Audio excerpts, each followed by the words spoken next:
Okay people, so here we are at this place called F3, and that is a chocolate affogato that my child is having.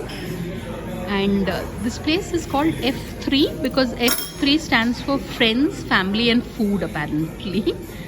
And how is it, Ayush? Good, but I could use some sugar. Sugar, yes, you could. Is there sugar? Is there sugar? Oh, there's chili flakes. There is. Oh, oregano seasoning. You want to put? Oh, there is salt. Yeah, so this is how it looks. And yeah, show me a sip. I could also have it. It's pretty cozy like that. It's like pure coffee. Really? We'll ask him for sugar. Oh dear God. I am never gonna try this again.